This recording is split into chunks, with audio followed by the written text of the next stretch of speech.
Hello दोस्तों। तो आपका स्वागत है फिर से एक नए मूवी में।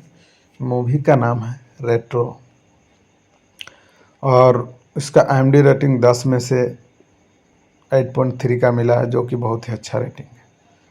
तो इसमें आपको स्टार कास्ट में जो मेन कैरेक्टर हैं दोस्तों, उसमें आपको पहला देखने को मिलेगा आपको मुख्य कलाकार में सूर्या और पूजा हेगड़े।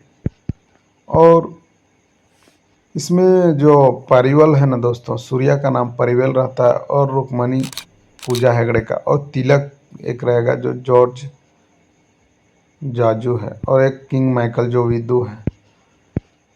ये मूवी तो एक्शन कॉमेडी ड्रामा तो भरा ही है दोस्तों, लेकिन इसमें सस्पेंस बहुत हैवी है। ये मूवी पारिवेल पारी करना सूर्या एक अनाथ है जिसे गैंगस्टर तिलक पालते हैं, और पारी अपने हिंसक अतीत को छोड़कर रुक्मणी के साथ शांत जीवन जीना चाहता है। लेकिन तिलक गोल्ड फिश नामक रहस्यमय वस्तु की तलाश में है, जिसकी जानकारी केवल पारी को है। जब पारी गिरफ्तार होता है तो वह किंग माइकल के लोगों की मदद से जेल में से भागता है। फिल्म में पारी की आत्मखोज और प्रेम नियत की जटिलता को दर्शाया गया है दोस्तों। तो ये मूवी शुरू होता है।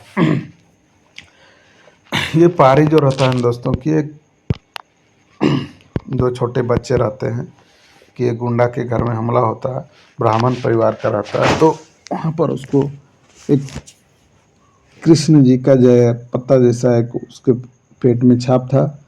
तो उसकी वाइफ जिसका नाम था संध्या, तो वो क्या करती है संध्या, उस बच्चे को गोद ले लेती है। इसलिए लेती है क्योंकि उसका बच्चा नहीं था, और थिलागन उसका पिता इसको दत्तक पुत्र के रूप में मानता है। ठीक है। और लेने के बाद फिर वो लड़का कभी बोलता नहीं था। इसलिए नहीं बोलता था क्योंकि वो गुर्ग यानी कि गूंगे का बेटा था, उसी के वहाँ काम करता था थिलागन के। तो उसी का एक बेटा था संध्या, लेकिन वो अपने बेटे जैसा मानती थी, भले उसका पिताजी थिलंगन माने या ना माने, क्योंकि वो गैंगस्टर का टॉप आदमी था।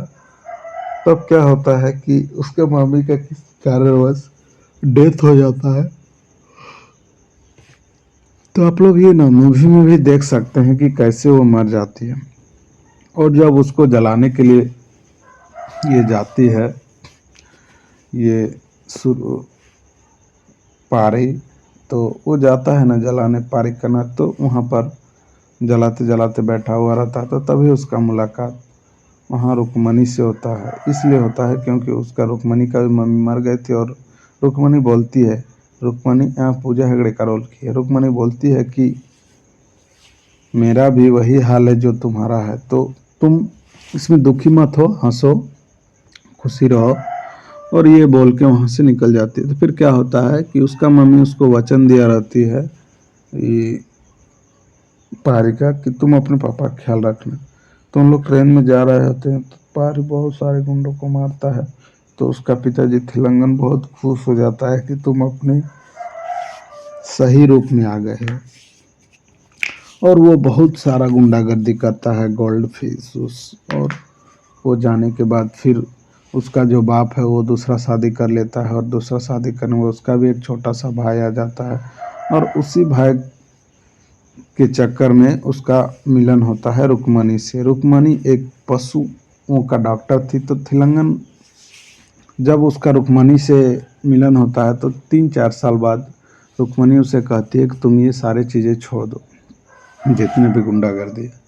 तो वो छोड़ना चाहता है और वो रुक्मणी को बोल देता है और शादी का ऐलान कर देता है। तो शादी के दिन क्या होता है कि इसका पिताजी के साथ इसका लड़ाई हो जाता है। कोई गोल्ड फिश था जिसका पता सिर्फ पारी को था, तो वो नहीं बताता है और उसका अपने पिताजी का हाथ काट देता है।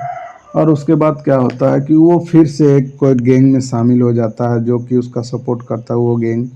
और फिर यह आत्म और शांति के लिए वो अपना प्रायश्चित के लिए जेल भी जाता है, और जेल में बहुत दुख काटने के बाद वो बौद्धिक धर्म को अपनाता है और एक राजाओं जैसे कपड़ा पहनता है। और फिर वहाँ पर और सारे कैरेक्टर रहते हैं, और उस राजाओं जैसे कैरेक्टर में ये पारी क्या करता है कि धीरे धीरे जो भी स्टोरी था इसका जो बीता हुआ कि क्यों इसमें आया, और उसका ये जो गैंगस्टर था और जो ये गुंडे थे उसका पीछा नहीं छोड़ रहे थे, क्योंकि वो जब भी बचना चाहता और शांति के लिए खोजता तो उसको कहीं ना कहीं मार ही देते थे, जिसके कारण रुक्मणी को हमेशा गुस्सा आता था। लेकिन रुक्मणी भी ये सारी चीज़ें समझ चुकी थी, और वो क्या करता, पारी अपना आत्म शांति के लिए वो खोज में निकल जाता है और अंतिम में वो मिल ही जाता है भौतिक धर्म में, और वो आत्मविश्वास से वो शांति हो जाता है और रुक्मणी विश्वास भी करने लगती है। दोस्तों जो भी चीज़ें कुछ कुछ चीज़ें मैं यहाँ पर जो छोड़ रहा हूँ मूवी में आप लोग देखिएगा ना, बहुत ही अच्छा लगेगा।